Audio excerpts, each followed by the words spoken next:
Hello and welcome to this pre-recorded webinar titled Careers Advice for the COVID-19 Era, How to Drive, Strive and Thrive. My name is Dr. Will Donald. I'm a research scholar at the Ronan Institute in the USA and a visiting academic at Southampton Business School at the University of Southampton. I've worked as a graduate recruiter in London for an investment bank. I hold a PhD in Organisational Behaviour and Human Resource Management, and I've spent the last 7 years researching graduate employability, graduate employment and sustainable careers with my research team Professor Yehuda Barak and Dr. Melanie Ashley, both of Southampton Business School.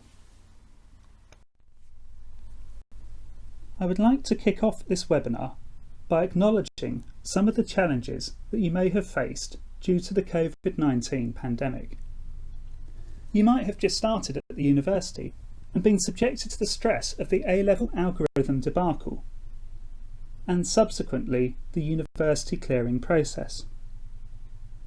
You might have just started second year and had Spring Week and other work taster opportunities cancelled last year. Or you might have just started third year and had your internship or placement cancelled or moved to a virtual offering over a shortened time period this summer. Or you might be a recent graduate and found that your graduate job was deferred or cancelled, or there was a lack of opportunities available to you from March 2020. On top of this, you might now be having to study from home and are likely to have seen negative news headlines concerning the graduate labour market. A combination of these challenges and experiences may have left you feeling upset, angry, concerned, frustrated, low in confidence, anxious, and asking the question, why me? These are completely normal human emotions to feel at this time. But remember, none of these circumstances are a reflection on you. They are all external factors outside of your control. What you can control is the action that you take now and how you respond moving forward, and the resilience that you can show at this time. I would just like to take a moment to explain the difference between employability and employment.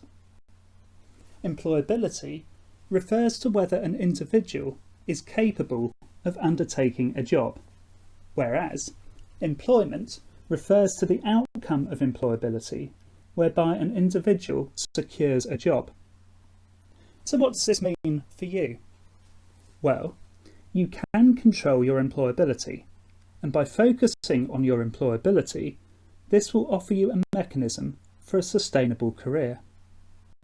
Logically, the more employable you are, the greater your chance of being successful in securing employment. However, you can be employable without being employed. Let's say there are 100 graduates who are employable, that is to say they are capable of securing employment, but there are only 50 roles. In this case, 50 people will be employed and 50 people will be rejected. But rejection does not mean that you are not employable under these circumstances. In these circumstances, you might need to look at other sectors that have a surplus of job opportunities and then, in a couple of years' time, transition to the sector that you originally wanted to go into. Remember, you are likely to work for over 40 years, so you have plenty of time to achieve your goals and aspirations. So with that in mind, let's look at some of the ways to boost your employability to give you the best possible chance of securing employment. Over the last 3 months, as part of a research project that I am involved in, I have been asking career service advisors and graduate recruiters what characteristics they are looking for in graduates following the COVID-19 pandemic. Now, many of these are not new, but are nonetheless important. For the last 3 to 4 years now, the Institute of Student Employers has cited resilience as the top characteristic that employers look for when recruiting graduates. As I have just spoken about, you are likely to have suffered some adverse circumstances during the last few months, and so resilience and that drive and determination to boost your employability is more important than ever. With the need for virtual working, employers are looking for graduates who are flexible, adaptable, versatile, accountable, and independent. They also want to see graduates who are confident, possess good negotiation skills, and are comfortable networking, communicating, problem solving, and working as part of a team. There is a greater focus being placed on experience, as there can be less hand-holding when working remotely compared to in an office environment. And so it is essential that you find ways to gain experiences during your undergraduate degree, and we will look a little bit more in a moment around how you can do that. Finally, there is a focus on continued professional development. Expect to be asked what you did during the COVID-19 pandemic and show how you stepped up and adapted in difficult circumstances. One of the best ways to boost your employability is to use the University Careers Service. They are a fantastic team and have won a number of awards in recent years for their work. However, the students that benefit the most from the University Careers Service are the students who actually make use of it. Sounds obvious, right? But if you do not use the University Careers Service, you are putting yourself at a disadvantage unnecessarily. Gone are the days where careers services only offer support with CVs and cover letters. Sure, they still do this, but they also offer so much more. So make contact with them, tell them what you need from them, and have that discussion with them as to how they can best support you. Now, I mention students because the earlier you do this in your university studies, the better. But the Careers Service also supports graduates. So just because you have left the university, this support system is still available to you. Now, this basically comes down to being proactive and taking ownership of your career. In career theory literature, we refer to this as a protean career orientation. As I mentioned before, try and view developing your employability as part of a lifelong learning and development strategy to offer you a mechanism for career sustainability. And as I previously mentioned, around the need for experience and continued professional development, look to diversify your experience to stand out from the crowd. You might get involved in extracurricular activities, volunteering, clubs and societies, work experience, learning a new language, or learning to code. Or, if you are proactive, perhaps a combination of these things. Look to combine this with building a knowledge of the sector, industry and companies that you are interested in. Attend virtual events and networking opportunities, even if this is in a virtual capacity at this point in time. Develop the market knowledge and connections to help you answer key interview questions, such as why this sector, why this company, or why this particular team. Moving on to the CV and cover letter, my advice would be, if you do not already have a CV, to make this a top priority to write one. Here's why. Firstly, you can update it on a monthly basis so that you have an ongoing and up-to-date record of your achievements.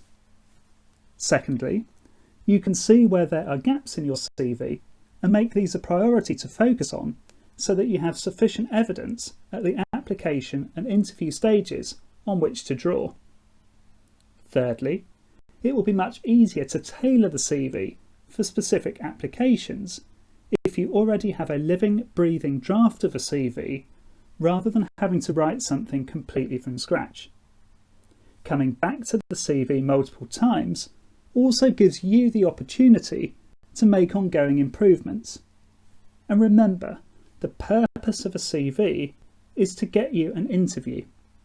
Think of it as avoiding deselection and rejection rather than as a piece of paper that will get you the job. This will help you filter and decide what to include and what not to include for each specific application. A cover letter is a great opportunity to demonstrate your motivation for the industry, sector, company, or specific team and role. We spoke about this earlier, but demonstrate your commercial awareness and what makes you different to other candidates. Be proactive, network, attend events, look at the company website, try and gain experience at the earliest possible opportunity in your studies, whilst obviously balancing this against your degree programme commitments. Above all, at all stages of the process, be authentic and self-aware, and always have an area that you are working on to improve at any one time. Now, doing this on your own can be tricky. It depends on your personality type and preference. We've already talked about the importance of using the careers service, but also use your lecturers and your peers. For example, you might want to set up a small group with friends and give updates to each other 3 to 4 times a year on what you have done and what you are planning to do next. This gets you experience of presenting in a safe environment, but more importantly, it gives you accountability. We tend to action and achieve things more often when we tell other people about them or attach deadlines to them. This network will also be really important for rejection support. Remember, if you are being rejected for a role, then there was likely someone better suited or who performed better on the day.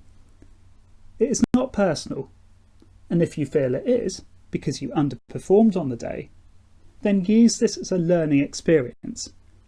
Practice this specific part of the process so that the next time you will fly through. Let's now spend a couple of minutes looking at social media and technology in general. So social media, this can be an asset or a complete liability. My advice would be to set up a LinkedIn account, and each month when you update your CV, also update your LinkedIn profile. If you have Facebook, Instagram, Twitter, TikTok, or any other such social media accounts, then open up a web browser, go into incognito mode, and look at your profile. This will show you what an employer can see. You can either then change your privacy settings or delete content. As application numbers rise, more employers will be looking at social media profiles, so please be careful what you post. Another tip is to load up Google and search for all possible variants of your name, one after the other. Look through the first 2 to 3 pages of the search results for each of those searches and make sure nothing comes up that you do not want employers to see. You can also try and promote content so that it appears higher up in the search listings by optimizing any pages that you have control of. A really good use of social media is to follow careers service providers, companies, sector-specific groups and affiliations, and to engage positively with their content. It's fine to follow multiple companies and sectors. Just make sure that if you're applying to an organisation, that you are following them and not just their competitors. It's not a great look in terms of motivation.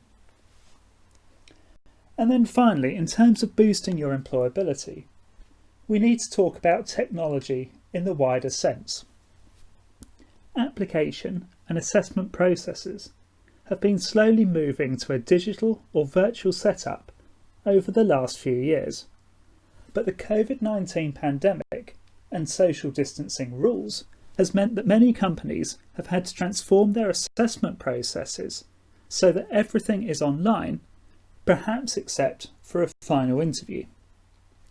Therefore, you need to get comfortable with technology, get used to using Microsoft Teams, Zoom, virtual event platforms, attending video interviews, online psychometric testing, and virtual assessment centres that might also make use of gamification and virtual reality.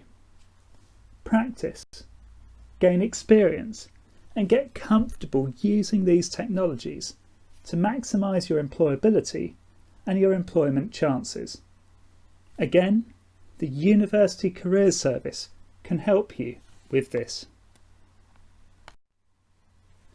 Now, as I mentioned earlier, I have been speaking to University Careers Services and to graduate recruiters over the last 3 months as part of some research I've been carrying out looking at the impact of the COVID-19 pandemic on graduate employment. At the end of each of these interviews, I asked the participant what career advice they would give to university students and recent graduates at this time. Here are 5 responses to help you drive for employability, strive for a job in a competitive labour market, and thrive in your future career. Number 1. At the moment, it is very easy to get disheartened quite quickly and feel like there are no jobs out there. I'm never going to get a job, so what is the point in trying? But actually, people are recruiting and we are definitely seeing opportunities pick up again, so keep your eyes open and keep looking.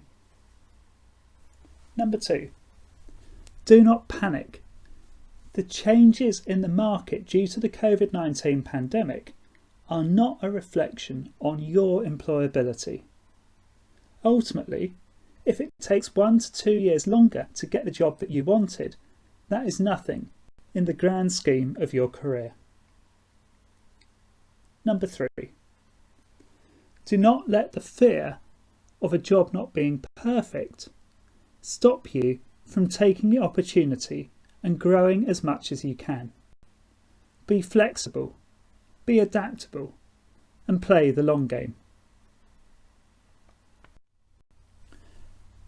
Number 4. Now, more than ever, students need to be hugely proactive and try to make connections and network in whatever way possible. Try and upskill themselves. Find out what they are interested in and go for it. And number 5, have confidence in your own abilities. Yes, other students may have a better grade than you, or they may have done a placement year and you have not. But think about what makes you special. Why are you great? And have that confidence to really try and bring that across to employers. Thank you very much for your time. I hope that you have found the webinar useful. I would like to take this opportunity to wish you all the very best and good luck with your studies and your future career and life aspirations. Go out there, drive, strive, and thrive.